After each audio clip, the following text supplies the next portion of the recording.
Oke, selamat sore Bapak Ibu nasabah BCA yang kami hormati. Selamat datang dalam acara alternatif investasi berkelanjutan di tengah ketidakpastian global. Terima kasih kami sampaikan kepada Bapak Ibu yang telah bergabung di acara pada sore hari ini. Perkenalkan, saya Thomas selaku moderator dari BCA yang akan memandu acara pada sore ini sampai dengan selesai. Bapak Ibu sekalian, tingginya suku bunga The Fed yang dan ketidakpastian global membuat resiko investasi semakin bila hanya melakukan penempatan dalam satu aset kelas. Diversifikasi tentunya dibutuhkan untuk dapat melengkapi portofolio investasi Bapak dan Ibu sekalian. Pada hari ini, BCA menghadirkan reksadana Batavia Global ESG Syariah Equity USD atau yang biasa disingkat BGE SEU untuk dapat menjadi salah satu alternatif investasi yang dapat Bapak Ibu pertimbangkan.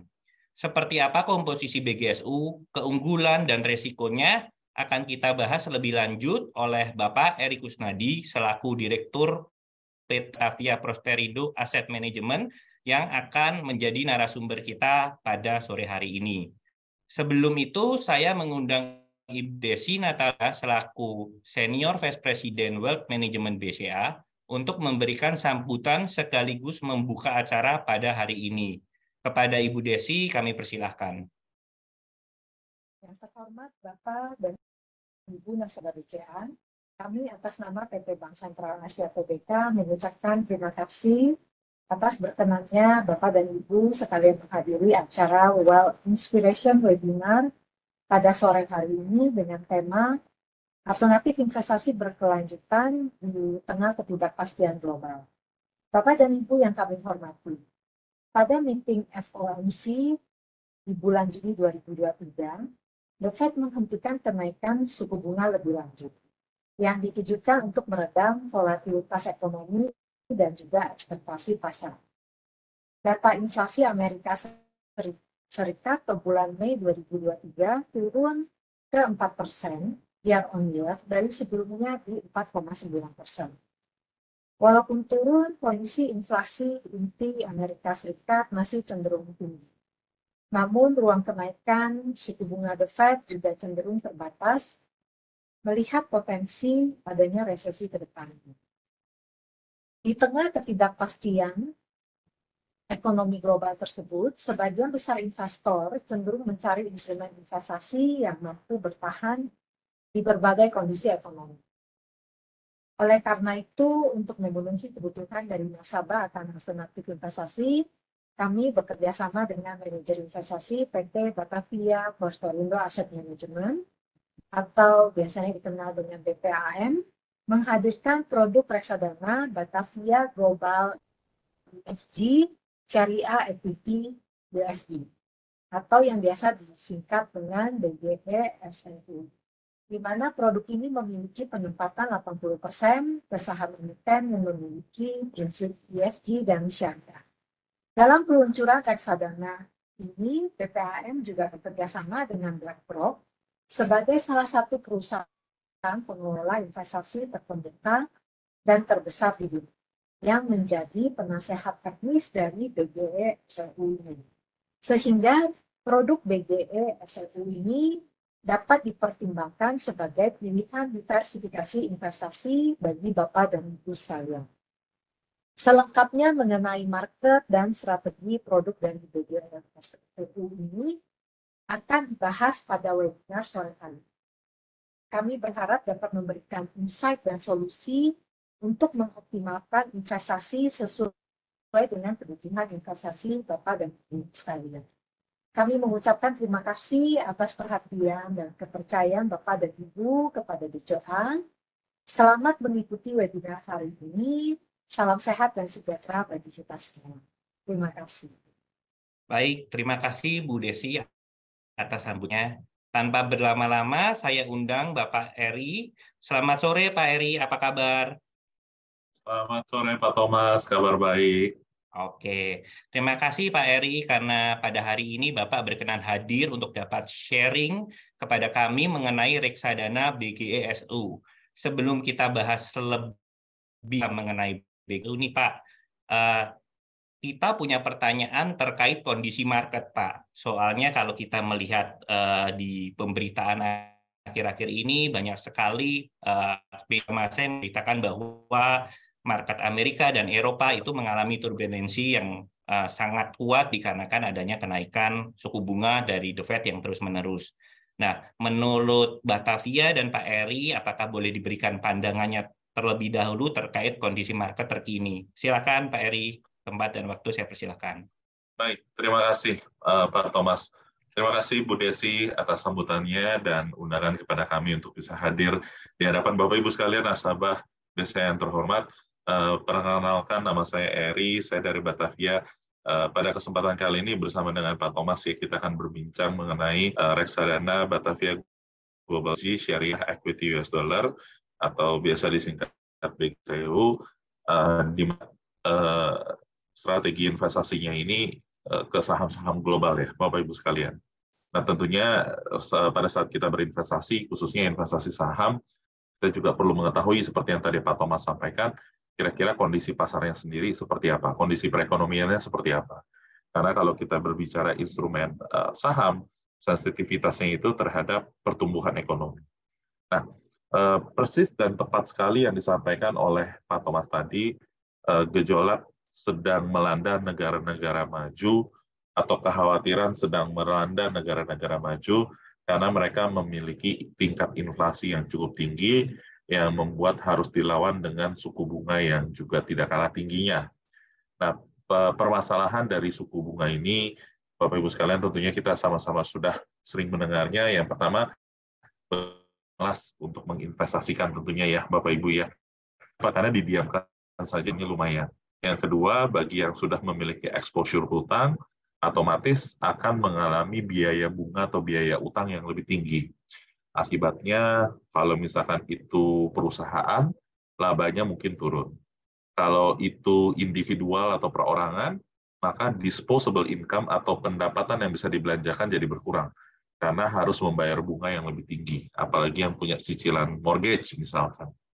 Nah, kondisi tersebut telah menciptakan suatu kekhawatiran di tahun 2023 akan terjadinya economic downturn atau penurunan ekonomi, bahkan bisa mencapai resesi di negara-negara maju, khususnya di Amerika, karena kenaikan suku bunga yang begitu masif dan signifikan, Bapak Ibu sekalian. Ya, kalau kita ingat pas pandemi suku bunga turun hingga 0,25, sedangkan saat ini suku bunga sudah berada di 5,25, bahkan dinaikkan lebih lanjut. Sehingga semakin tinggilah beban bunga bagi yang punya hutang dan semakin enggan berinvestasi bagi yang punya dana. Kenapa? Karena risk-free rate atau instrumen bebas resikonya sedang memberikan hasil yang sangat tinggi atau yang sangat optimal. Kurang lebih gambaran besarnya seperti itu. Nah, pertanyaannya adalah, lalu apa yang sedang, sudah, dan di 2023 ini, Bapak-Ibu sekalian? Sampai dengan Juni tanggal 29, kita bisa melihat bagaimana kinerja kelas aset di seluruh dunia cenderung di teritori positif, Bapak-Ibu sekalian. Cenderung teritori positif ini terjadi oleh atau disebabkan oleh dua hal. Yang pertama, yield obligasi cenderung turun di tahun 2023 karena tanda-tanda suku bunga mendekati puncaknya kelihatan, Bapak Ibu sekalian. Jadi suku bunga belum mencapai puncaknya, belum turun, tapi sudah menunjukkan tanda-tanda mendekati puncaknya. Nah, kan pelaku pasar itu selalu lebih cepat ya Pak Bu ya, fast forward gitu ya. Jadi apa yang terjadi di kemudian hari itu sudah di price in-kan dari kondisi saat ini. Nah, yang kedua, Bapak Ibu sekalian, ternyata ekonomi Amerika khususnya tuh nggak jelek-jelek amat. Karena ekonomi Amerika khususnya itu nggak jelek-jelek amat, ditambah ada satu isu spesifik yaitu artificial intelligence di teknologi sektor, ini telah membuat para pelaku pasar juga memfast forwardkan kondisi perekonomian yang lebih baik di kemudian hari ditarik ke saat ini. Ya, jadi para pelaku pasar menjadi lebih optimis, resesi bisa terhindarkan, nggak lama lagi suku bunga akan diturunkan atau dipotong. Sehingga ini menghasilkan, Ibu bisa melihat titik kuning itu adalah kondisi terakhir, bar warna orange ini adalah tentang sepanjang tahun ini, cenderung aset classes itu banyak di teritori positif. Nah, kecuali komoditas dan negara-negara yang sedikit ada sensitivitas terhadap komoditas seperti Indonesia. Ya, tapi not all bad, Pak, Bu. Kalau banking kita lihat masih bagus di Indonesia, kinerjanya termasuk BCA, baik itu kinerja laba, harga saham, semuanya masih bagus. Tapi kalau kita bicara saham-saham komoditas, memang tekanannya lebih signifikan tahun ini. Jadi semua yang berbau komoditas itu lebih challenging. Nah, karena kita bicara pasar saham global, maka tidak afdol kalau kita tidak membedah lebih dalam lagi US market, Bapak-Ibu sekalian. Jadi GDP total Amerika di kuartal 3 2022 ke kuartal 4 2022 dan ke kuartal 1 2023, Bapak bisa melihat tren penurunan walaupun masih bertumbuh. Ya, terakhir kuartal 1 2023 masih tumbuh 2%, Bapak-Ibu sekalian. 2% annual rate. Jadi harus kita bagi 4, aslinya 0,5 terhadap kuartal sebelumnya. 0,5 terhadap kuartal sebelumnya jelek atau bagus? Untuk Amerika normal, Pak Bu. Consider okay. Ya, consider okay. Tapi trajektorinya cenderung melambat. Ya, kita lihatnya yang warna orange saja, yang GDP. Ya, dan ini cenderung melambat. Nah, dan ini diperkirakan dampak dari suku bunga tinggi belum fully kick in, jadi belum berasa, baru kena suku bunga tinggi baru sebentar, kurang lebih begitu Bapak-Ibu sekalian. Nah, kekhawatiran muncul pada saat Jerome Powell tidak menaikkan suku bunga di meeting bulan Juni, tapi mengindikasikan menaikkan suku bunga di bulan Juli dan di bulan September. Muncul kekhawatiran baru, loh, kirain 5,25 udahan, ternyata lanjut lagi. Memangnya kalau lanjut lagi gimana? Iya, karena bunga semakin tinggi, beban semakin tinggi, Bapak-Ibu sekalian. Nah, itu yang dikhawatirkan. Kalau per saat ini, Bapak-Ibu sekalian, ngelihat data seperti ini, kelihatannya hard landing atau hard recession tidak terjadi di Amerika.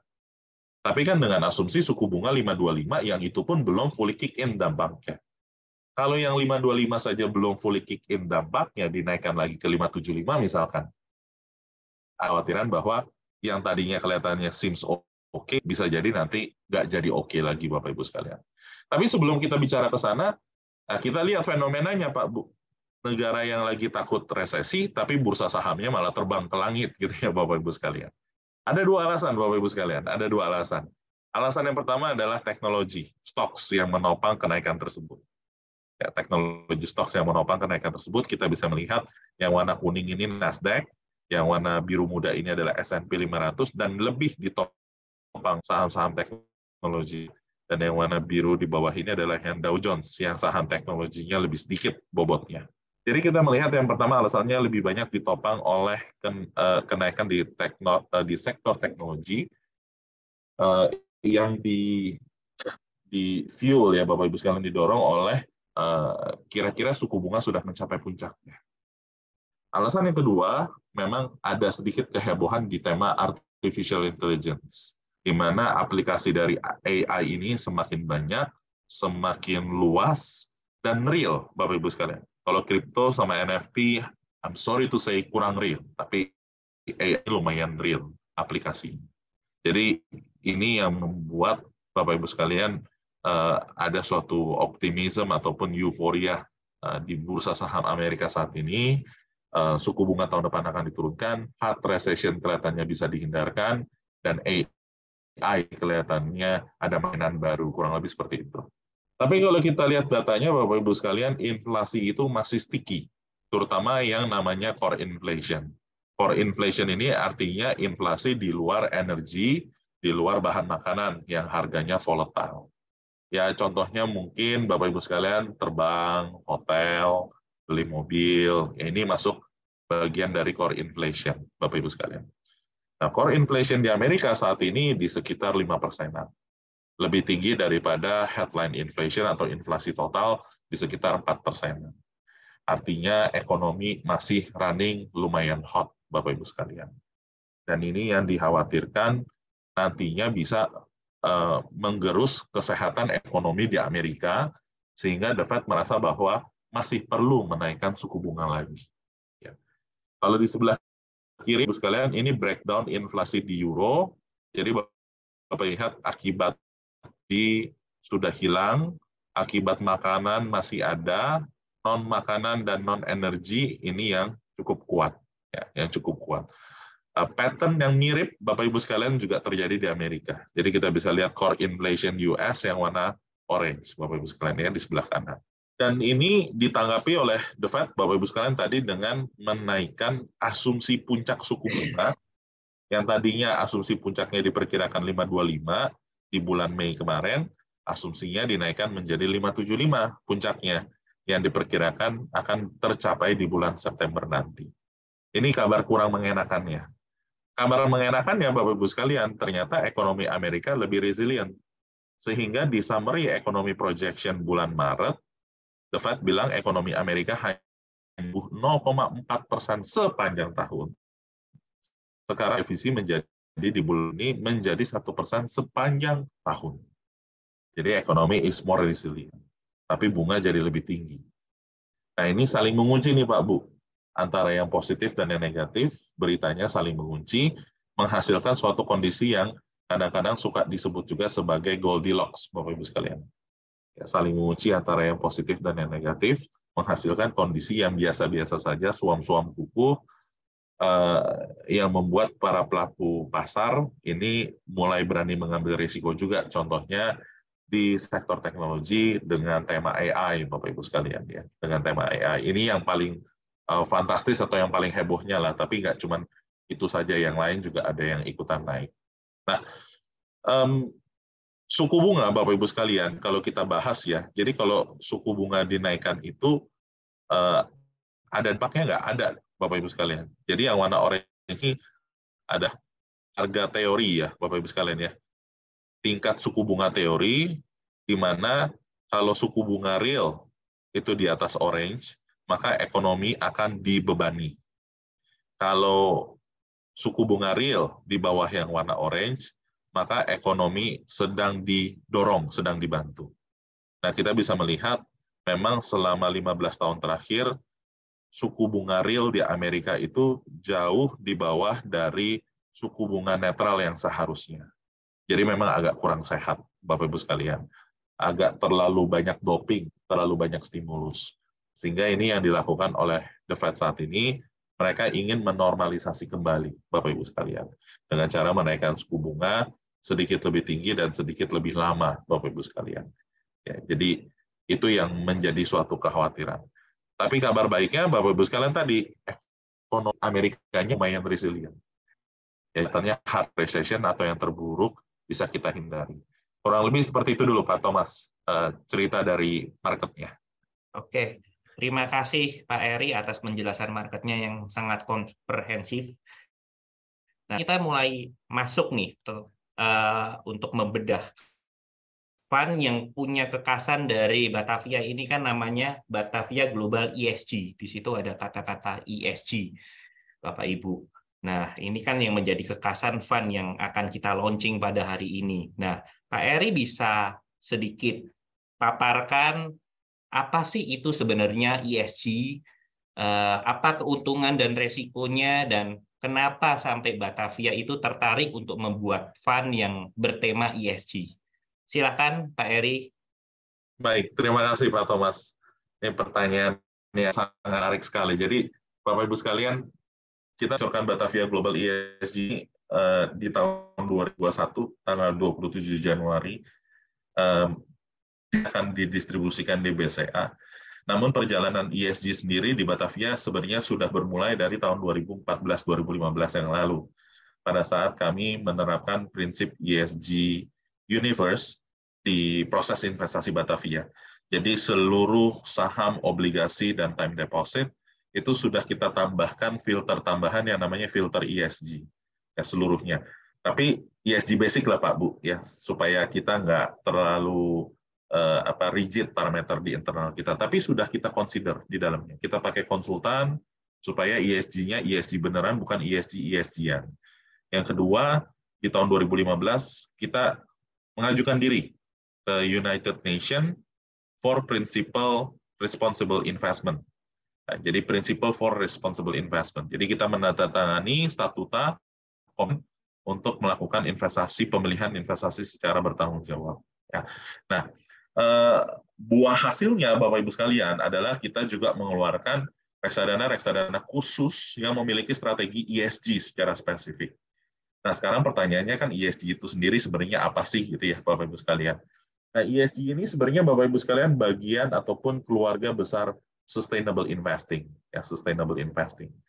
Jadi kalau Bapak Ibu mungkin pernah dengar ESG yaitu sustainable. Bapak Ibu pernah dengar green energy itu sustainable. Bapak Ibu pernah dengar Serika Hati pun itu termasuk atau SRI ya, itu juga termasuk sustainable. Bapak Ibu pernah dengar impact itu juga sustainable. Bapak Ibu pernah dengar social fund pun itu juga masuk kategori sustainable.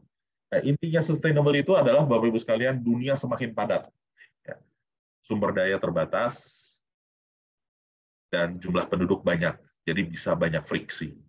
Nah, untuk itulah perusahaan-perusahaan juga fund manager didorong untuk memberikan sustainable economy.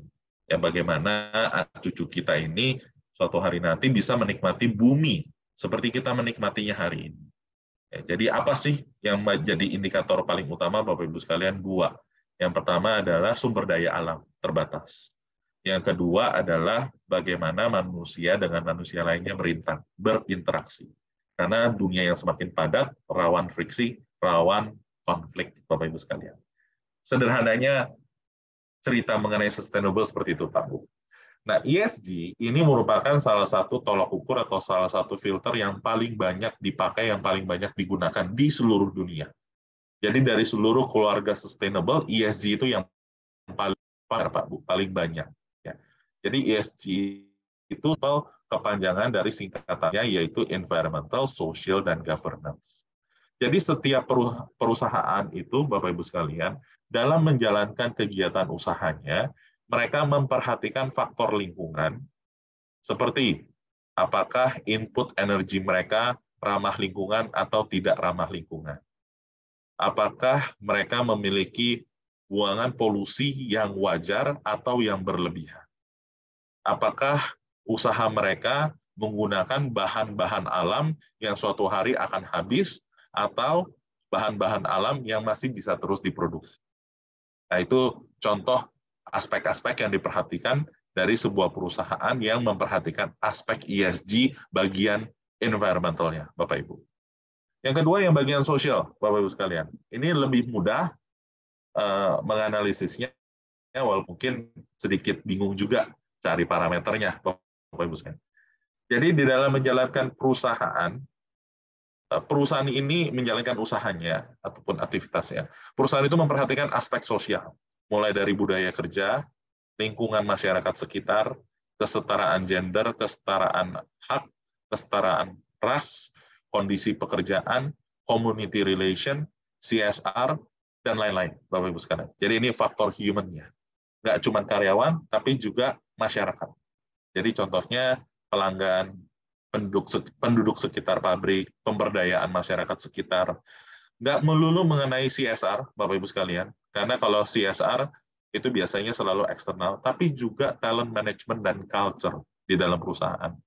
Apakah laki-laki dan perempuan memiliki kesempatan yang sama untuk masuk menjadi board of director, untuk mendapatkan promosi, kesetaraan income, cut layak, lalu tidak adanya buruh anak, kondisi kerja yang healthy dan aman. Ini contoh-contoh faktor sosial. Di Asia atau di negara berkembang, belum terlalu signifikan, Bapak Ibu sekalian. Tapi saya yakin Bapak Ibu sekalian yang sering jalan-jalan ke Eropa, Bapak Ibu, pasti di rak-rak supermarket. Saya belum pernah ya Pak Bu ya, jadi ini cuma katanya aja ya. Di rak-rak supermarket itu banyak sekali produksi-produksi barang yang kalau ada stikernya, ini child labor free, dan sudah diaudit oleh perusahaan auditor yang kompeten untuk memastikan bahwa end-to-end prosesnya tidak ada child labor, itu biasanya menjadi preferensi untuk dibeli walaupun lebih mahal. Nah, ini salah satu contoh nih Pak Bu, karena ini matters. Jadi walaupun ini bukan financial aspect, tapi ternyata punya financial impact, Bapak Ibu sekalian. Nah, kalau kita geser sebelah kanan, Bapak Ibu sekalian, yang terakhir, bagian G, governance, ini lebih ke perilaku dari perusahaan itu sendiri. Intinya compliance dan risk management, Bapak Ibu sekalian. Apakah mereka patuh terhadap peraturan perpajakan, patuh terhadap peraturan dan regulasi pemerintah setempat, dan mereka transparan, Bapak Ibu sekalian, memiliki risk management yang baik. Ya, ambil contoh, Bapak Ibu sekalian, yang gampang ya, perusahaan di dunia yang tidak lolos ESG bagian G-nya adalah Boeing, ya, di kasus 737 MAX. Ya, itu salah satu contoh, Bapak Ibu sekalian, bagaimana ESG bagian G-nya. Jadi risk management dan compliance-nya tidak jalan. Ya. Nah, ini dilihat sampai dewan direksinya, dewan komisarisnya, apakah ada mantan pejabat, ada mantan pejabat militer, ya, ownership-nya apa, apakah berlapis, sampai tidak tahu kita UBO-nya siapa, menerapkan business ethics atau tidak, dan lain-lain. Itu termasuk bagian-bagian yang kita analisis, Bapak Ibu sekalian, di bagian G. Ya. Nah, kenapa ESG ini penting, Bapak Ibu sekalian? Karena perusahaan-perusahaan yang memperhatikan aspek ESG tadi, itu merupakan perusahaan-perusahaan yang tendensinya dikelola dengan lebih baik. Jadi better manage, Bapak Ibu sekalian. Karena better manage, maka perusahaan-perusahaan tersebut lebih resilient dan juga memiliki potensi kinerja yang lebih baik. Ya. Dan yang paling penting, Bapak Ibu sekalian, terlepas dari portofolio Bapak Ibu akan menjadi lebih tangguh dan lebih outperform, perusahaannya ya, Bapak Ibu sekalian ya. Kalau harga saham kan dipengaruhi sama sentimen juga, jadi saya nggak berani garanti, tapi kinerja perusahaannya itu akan lebih resilient dan lebih outperform. Nah, terlepas dari dua hal itu, Bapak Ibu sekalian, perusahaan-perusahaan yang menerapkan ESG dengan sangat baik, itu biasanya terhindar dari surprise, Bapak Ibu sekalian. Kita sebagai investor tentunya nggak pengen ada yang namanya surprise, Bapak Ibu sekalian. Apalagi surprise yang negatif. Ya ternyata hengki-pengki, ngumpet-ngumpet selama ini, dan ternyata akhirnya bust, dan akhirnya kena sanksi dari regulasi yang sangat ketat, yang sangat kuat. Ya. Ambil contoh, Bapak Ibu sekalian, perusahaan teknologi yang paling sering dipanggil ke DPR di Amerika dan di Eropa, dan baru saja kena denda belum lama ini lebih dari 1 miliar euro. Nah, itu salah satu contoh, Pak Bu. Surprise yang tidak kita inginkan. Kenapa penting kita memiliki filter ESG dalam menyusun portofolio. Nah, kalau kita lihat, Bapak Ibu sekalian, di 3 economic downturn terakhir, indeks ESG membukukan kinerja yang lebih baik dibandingkan dengan indeks general. Artinya menunjukkan perusahaan-perusahaan ESG ini itu lebih mampu bertahan pada saat ekonomi menurun. Selanjutnya, kalau kita gabungkan seluruh saham ESG di seluruh dunia, Bapak Ibu sekalian, baik itu year to date tahun 2023, 1 tahun, 3 tahun, dan 5 tahun, kita bisa melihat secara gabungan memberikan kinerja yang lebih menarik atau sangat bersaing dibandingkan dengan gabungan keseluruhan saham. Ya. Jadi yang 8,1, 13,1, 3,2, 9,6 ini bukan yang non-ESG, Pak Bu, tapi gabungan ESG dan non-ESG. Yang biru ini yang ESG fokus. Ini gabungan seluruh dunia. Nah, kesimpulannya apa, Bapak Ibu sekalian, kalau kita ngomongin ESG? Ya. Ternyata faktor-faktor non-finansial, Bapak Ibu sekalian, itu bisa memberikan dampak finansial yang nyata. Walaupun kelihatannya defensif, Bapak Ibu sekalian, tapi ini bukan berarti isinya perusahaan-perusahaan yang membosankan semuanya. Enggak, Pak Bu. Banyak perusahaan-perusahaan yang kategorinya growth stocks, yang bertumbuh gitu ya, Pak Bu. Cuman mereka dikelola dengan lebih baik untuk menghindari dampak-dampak finansial yang unnecessary, Bapak Ibu sekalian, yang mengakibatkan surprise tuntutan hukuman dari regulator yang membuat portofolio kita itu berantakan. Ya. Harga saham portofolio kita menjadi terdepresiasi misalkan. Nah, semakin penting pula Bapak Ibu sekalian filter ESG ini karena pelan-pelan pemerintah di seluruh dunia mulai satu persatu menerapkan peraturan-peraturan yang related to ESG. Ya. Contohnya Bapak Ibu sekalian, ya di China mereka ingin jadi carbon neutral 2060. Di Inggris tahun 2030 tidak boleh mobil bensin atau mobil solar dijual baru. Kalau second masih boleh, tapi baru tidak boleh. Di Amerika tidak merata, tapi contohnya kalau saya nggak salah di California ya, Bapak-Ibu sekalian, itu tahun 2035 tidak boleh lagi jual mobil bensin ya, dan mobil solar. Jadi itu contoh bagaimana drive di ESG ini kuat, bukan sementara, dan efeknya bisa permanen. Dan bonus tambahannya bagi Bapak Ibu sekalian adalah kita terhindar dari potensi perusahaan yang hanky-panky. Hanky-panky itu nggak pernah bisa diidentifikasi lebih dahulu, Pak Bu. Biasanya selalu kejadiannya belakangan. Nah, itulah kenapa fund manager itu perlu menerapkan risk management, ya salah satunya ESG filter ini juga bagian dari risk management. Mungkin seperti itu, Pak Thomas. Oke, terima kasih Pak Eri atas penjelasannya. Jadi mungkin boleh sedikit simpulkan bahwa perusahaan yang menerapkan prinsip ESG diharapkan akan lebih kuat ya Pak Eri ya dalam menghadapi ketidakpastian global yang saat ini sedang terjadi gitu ya Pak Eri ya. Betul. Oke, selanjutnya kita mungkin akan lebih dalam lagi membahas tentang fund yang hari ini akan kita bahas, yaitu Batavia Global ESG Syariah Equity USD. Mungkin Pak Eri bisa memaparkan lebih detail lagi mengenai pengelolaan dananya, sektor-sektornya, sehingga nasabah bisa mempertimbangkan reksadana ini sebagai salah satu alternatif diversifikasi bagi portofolio mereka. Silakan Pak Eri.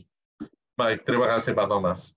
Jadi Bapak Ibu sekalian, seperti yang tadi saya sudah sampaikan, reksadana ini sudah luncur di tahun 2021 bulan Januari tanggal 27, dan bulan ini akan resmi didistribusikan bersama dengan BCA. Melengkapi portofolio reksadana Batavia yang sudah ada di BCA, Bapak Ibu bisa punya banyak pilihan lainnya.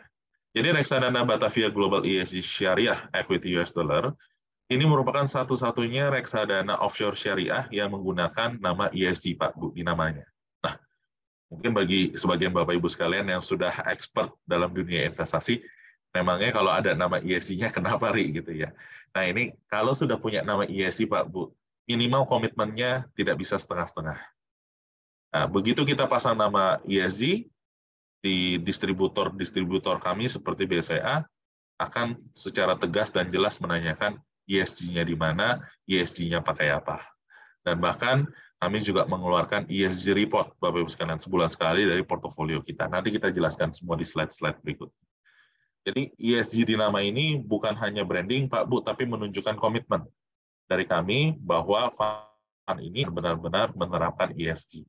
Dengan pasang namanya sebagai ESG, orang akan otomatis bertanya ESG-nya seperti apa atau bagaimana, Bapak Ibu sekalian. Jadi kalau kita bedanya perusahaan-perusahaan yang kita filter dengan atau tanpa ESG itu apa sih, Bapak Ibu sekalian? Jadi kalau perusahaan-perusahaan yang kita filter dengan atau tanpa ESG itu bedanya seperti di layar ini. Jadi kalau misalkan tanpa ESG, kita hanya melihat aspek finansialnya saja. Nah, kalau kita tambahkan dengan ESG, finansialnya tetap, Bapak Ibu sekalian, bukannya enggak, tapi non-finansialnya kita perhatikan.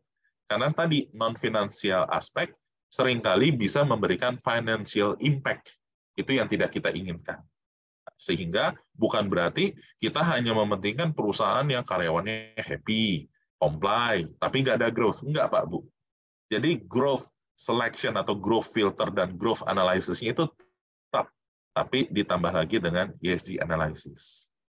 Ya. Rik, berarti kamu jadi lebih sedikit perusahaannya yang cuan lebih sedikit gitu ya. Enggak, Pak Bu, kalau di negara maju, mayoritas itu sudah menerapkan ESG. Karena fund manager di negara maju, di Amerika, di Eropa, Pak Bu, itu galak-galak soal ESG. Jadi mereka sebagai pemegang saham minoritas terus mendorong supaya perusahaan-perusahaan itu semakin transparan, terbuka, semakin menerapkan ESG. Nah, sebagai investor, Bapak Ibu sekalian, kita itu harusnya senang kalau company itu menerapkan ESG. Karena perusahaan itu hanya bisa menerapkan ESG kalau dia terbuka, Pak Bu, transparan. Sebagai investor itu yang kita butuhkan, transparansi. Jangan sampai ada hanky-panky di dalamnya. Ya. Harga saham naik 50%, tapi sekali hanky-panky bubar semua, Pak Bu. Tapi kalau kita bandingkan dengan harga saham yang mungkin naiknya hanya sekitar 20-30% misalkan gitu ya, tapi tidak ada hanky-panky, sebagai investor yang savvy harusnya kita memilih yang kedua daripada yang pertama. Tapi balik lagi Pak Bu, ini selera resiko ya. Jadi suka-suka Bapak Ibu sekalian sebenarnya. Nah, tapi ini ide ataupun pemikiran yang ingin kami share. Ya. Nah, jadi ini Bapak Ibu sekalian, triple layer ESG investing yang kita terapkan.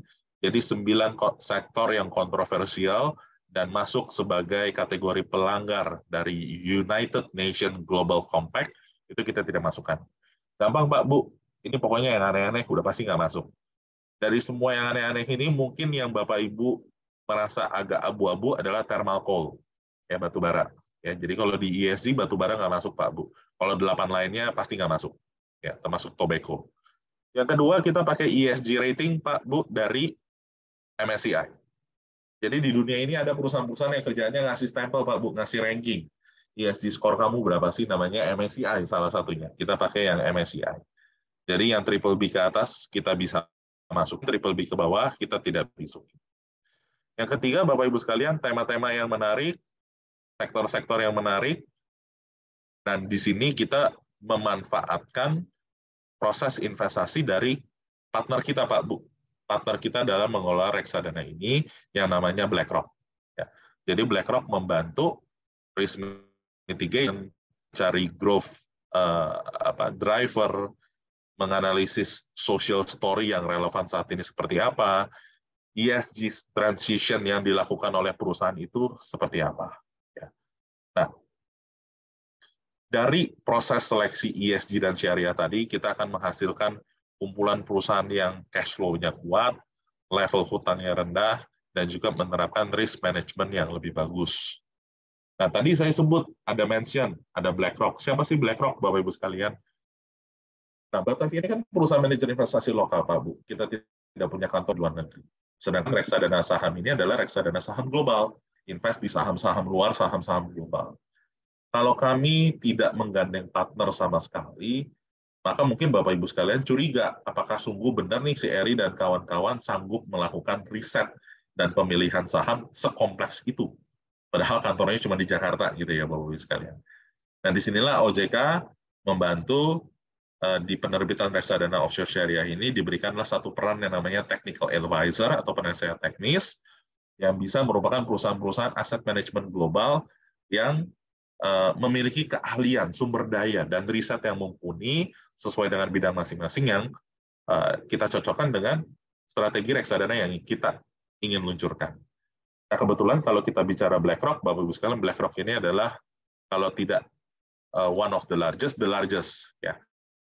Seringnya sih the largest, Bapak-Ibu sekalian. Aset manajer di dunia, dana kelolaannya 8,6 triliun US dollar. Memang umurnya tidak sepanjang beberapa perusahaan flamboyan lainnya, dia baru dari 1988, tapi memang pertumbuhannya salah satu yang paling accelerate ya Bapak-Ibu sekalian ya di dunia, sehingga menjadi yang terbesar di dunia saat ini dengan memiliki bisnis di 100 negara, salah satunya Indonesia, memiliki kehadiran atau kantor di 35 negara, di Indonesia belum ada, memiliki manajer investasi 2.400 orang di seluruh dunia, dan 19.000 karyawan, Bapak Ibu. Yang ketiga, Bapak Ibu sekalian, fund ini juga sudah mengikuti tren investasi zaman now, Bapak Ibu sekalian. Tren investasi zaman now, apa sih, Rik? Tren investasi zaman now ini menggunakan dan memanfaatkan yang namanya artificial intelligence dan juga big data, Bapak Ibu sekalian. Ya, zaman dulu kan bukannya kita nggak mau pakai big data, Pak Bu, nggak ada big datanya. Kalau sekarang ada big datanya. Bahkan di dalam negeri, sekarang BCA sudah turut mengeluarkan big data, Bapak Ibu sekalian.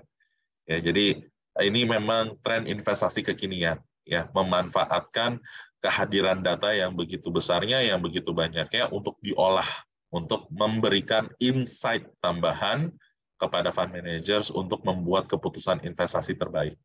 Jadi kita combine teknologi dan juga investment insight dari para fund manager, dari para tim riset analis yang ada di BlackRock. Contoh Pak Bu, ya, kalau kita mau memprediksi angka penjualan suatu perusahaan, kita bisa menggunakan data e-commerce ataupun data transaksi dari Visa atau Mastercard. Ini salah satu big data, Bapak Ibu sekalian. Lalu kita menggunakan machine learning, Bapak Ibu sekalian untuk baca broker reports. Jadi fund manager itu kan kerjaannya itu telepon Pak Bu, telepon broker, baca riset, telepon broker, baca riset, telepon broker, baca riset. Nah, riset itu banyak sekali Pak Bu.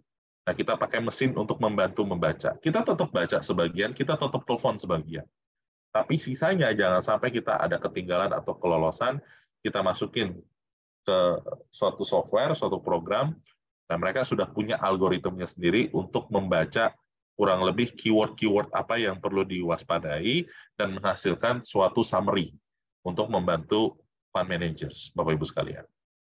Yang ketiga, kita mencoba menggunakan alternatif data untuk mencari ide-ide investasi baru. Misalkan di satu industri banyak sekali lowongan dibuka. Misalkan Bapak Ibu sekalian, contoh ya, data engineer misalkan. Nah, mungkin berarti sektor tersebut sedang melakukan ekspansi. Sehingga kita plototin sektor tersebut secara lebih mendalam, dan mungkin kita bisa bikin keputusan untuk beli, tambah, gitu ya. Atau ternyata setelah kita selidiki, ternyata tidak ada yang menarik.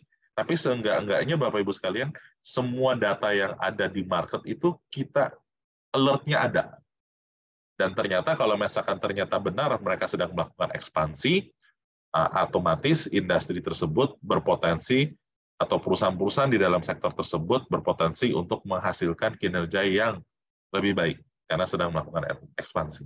Ini salah satu contoh simulasinya seperti ini. Nah, gabungan dari ketiga hal tersebut, Bapak Ibu sekalian ya, proses investasi dan kombinasi dari tiga hal yang sudah saya sebutkan tadi, mulai dari ESG filters, BlackRock sebagai technical advisor, dan juga penggunaan alternatif data serta machine learning di dalam mengelola fund ini, kita berharap bisa menyediakan core portfolio holding yang kuat, yang kokoh untuk Bapak Ibu sekalian, berisi perusahaan-perusahaan kelas dunia yang berkualitas, yang mampu menjadi core investment Bapak Ibu sekalian. Ya. Nah, kita fokus di developed market, di negara-negara maju, large cap posisinya Bapak Ibu sekalian tentunya dengan filter syariah dan juga dengan filter ESG. Nah, tadi saya sempat singgung Bapak Ibu sekalian. Untuk membuktikan kita benar-benar ESG, ya kita akan mengeluarkan report ESG sebulan sekali. Kurang lebih tampilannya seperti ini, tapi ini mungkin warnanya masih warna BlackRock ya Pak Bu ya. Ini nanti kalau misalkan di kita punya format itu akan warnanya Batavia, lebih biru-biru gitu ya. Jadi seluruh perusahaan yang ada di reksadana kita, Bapak Ibu sekalian, itu kita ambil skor ESG-nya dari MSCI. Contohnya, untuk bulan Mei, skor ESG portofolio kita itu 787, kalau indeksnya 753. Dari ESG-nya ini dipecah lagi ESG. Ya, semuanya kita harus lebih unggul. Terus, banyaknya ada di rating ESG yang mana. Lalu carbon emission, Bapak Ibu sekalian. Ya, jadi perusahaan-perusahaan yang ada di dalam portofolio kita, emisi buangannya berapa? Ya, contohnya yang sebelah kiri atas nih Pak Bu. Ini emisi dibandingkan dengan total capital, yang bawah emisi dibandingkan dengan total sales. Jadi kalau di portofolio kita kurang lebih 99 metric ton per 1 juta capital atau 100 juta metric ton per 1 juta sales. Kalau benchmark-nya atau indeksnya itu 147 metric tons dan 168 metric tons. Jadi kita ingin sungguh membuktikan bahwa penerapan ESG-nya ini benar dilakukan di dalamnya, bukan hanya greenwashing, Bapak Ibu sekalian. Nah, udah ngomongin konsepnya, Bapak Ibu sekalian mungkin show me the money gitu ya. Kinerjanya gimana, Ri? Kinerjanya seperti reksadana saham lainnya, Pak Bu, bisa naik, bisa turun tentunya ya, sesuai dengan perkembangan pasar. Perusahaan-perusahaan yang comply bisa membukukan penurunan penjualan, bisa mengalami penurunan sentimen, bisa ikutan terkena resesi gitu Bapak Ibu sekalian. Jadi sebenarnya ya mereka perusahaan biasa-biasa saja sama dengan yang lain. Tapi penerapan ESG-nya itu Pak Bu, ya, yang membedakan adalah kita mencari perusahaan yang better quality management gitu ya. Sama seperti saya sama itu adalah ya sama-sama bisa naik, sama-sama bisa turun, Pak Bu. Sama-sama bisa rugi juga, gitu ya. Karena kan bisnis tetap bisnis, Pak Bu. Kalau kita comply tapi nggak kompetitif, bisa rugi nggak, Pak Bu? Ya bisa rugi. Memperhatikan lingkungan, tapi nggak inovatif, bisa rugi nggak? Bisa rugi. Karyawan happy, pelanggan happy, tapi kita nggak business oriented, jadi nggak ada labanya. Bisa nggak, Pak? Bisa juga, Pak Bu. Gitu ya. Jadi makanya ESG ini tidak menggantikan financial analysis, Bapak Ibu sekalian. Tapi ESG ini menambah dari financial analysis yang kita lakukan. Dari sejak luncur, Bapak Ibu sekalian, di 27 Januari 2021, kinerjanya positif 8%-an. Memang kalau kita ingat 2021 naik, 2022 turun, marketnya 2023 naik lagi. Jadi hasilnya memang agak naik tipis. 1 tahun terakhir 16%-an, dari Januari sampai dengan 4 Juli 12%-an, 1 bulan terakhir 5,4%. Dana kelolaannya sekitar 500 miliaran. Ini 10 besarnya, Bapak Ibu sekalian. Ada healthcare, ada teknologi, ada energi. Ini sebaran dari sektornya, sebelah kanan, dan sebelah kiri sebaran dari negaranya. Jadi exposure-nya negara maju, Bapak Ibu sekalian, Amerika Utara, berarti United States dan juga Kanada, Eropa, Bapak Ibu sekalian, plus Jepang. Itu yang besar-besar. Singapura, Hong Kong, satu perusahaan, seingat saya masih ada, beberapa negara lainnya juga ada, tapi tidak besar-besar. Yang lebih worth untuk disebutkan, US, Kanada, Eropa, dan Jepang. Kurang lebih seperti itu, Pak Thomas. Oke, terima kasih Pak Eri atas penjelasannya yang sangat menarik, sehingga kita bisa mendapatkan informasi secara detail mengenai reksadana BGSU ini. Mungkin penjelasan Pak Eri kita sampai di sini dulu.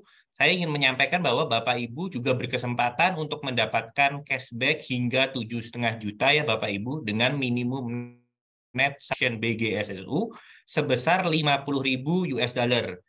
Reksadana BGSU ini dapat menjadi salah satu pilihan alternatif investasi dikarenakan dalam peluncuran reksadana ini PT Batavia Prosperindo Asset Management bekerja sama dengan aset manajemen terbesar di dunia, yaitu BlackRock yang tadi sudah disampaikan oleh Pak Eri, sebagai technical advisor-nya.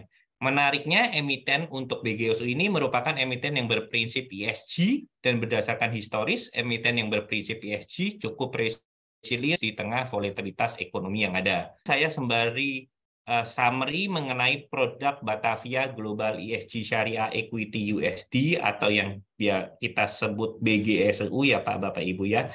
Reksadana ini merupakan reksadana dengan mata uang USD dengan fund manager yang mengelola reksadana ini adalah PT Batavia Prosperindo Asset Management dengan kebijakan investasi 80-100% pada aset berupa saham syariah, 0-20% pada aset berupa instrumen uang syariah atau deposito syariah, dan minimum 51% pada saham syariah luar negeri. Reksadana ini sudah dapat dibeli mulai dari hari ini, dapat dibeli di aplikasi MyBCA, fitur Wilma, maupun di cabang Bapak Ibu sekalian. Untuk informasi lebih lanjut, Bapak dan Ibu dapat menghubungi relationship manager bank atau personal banker Bapak Ibu sekalian. Bapak Ibu juga berkesempatan untuk mendapatkan cashback hingga 7,5 juta dengan minimum net subscription BGSU sebesar 50.000 US dollar. Dan saat ini sedang berlangsung juga promo bebas biaya transaksi reksadana. Bagi Bapak Ibu yang belum pernah bertransaksi investasi, Bapak Ibu dapat membuat SID terlebih dahulu di aplikasi MyBCA fitur Wilma. Bagi Anda yang belum pernah berinvestasi di BCA, dapat dapatkan juga cashback hingga 10 juta, dan promo ini dapat digabung dengan promo BGSU yang tadi sudah saya jelaskan. Bapak Ibu yang kami hormati, kita sudah sampai di penghujung acara webinar pada hari ini. Semoga webinar ini bermanfaat bagi Bapak Ibu. Saya ucapkan terima kasih kepada Ibu Desi Natalia selaku Vice Presiden Wealth Management BCA dan Bapak Eri Kusnadi selaku Direktur PT Batavia Prosperindo Asset Management, dan kepada seluruh nasabah BCA yang telah meluangkan waktunya untuk hadir dalam acara hari ini. serta kepada seluruh pihak yang terkait sehingga acara pada hari ini dapat terselenggara dengan baik. Demikian kami sampaikan. Semoga ini bermanfaat bagi Bapak Ibu sekalian. Saya Thomas, selaku moderator, mohon pamit undur diri. Selamat sore, happy investing untuk Bapak Ibu semua.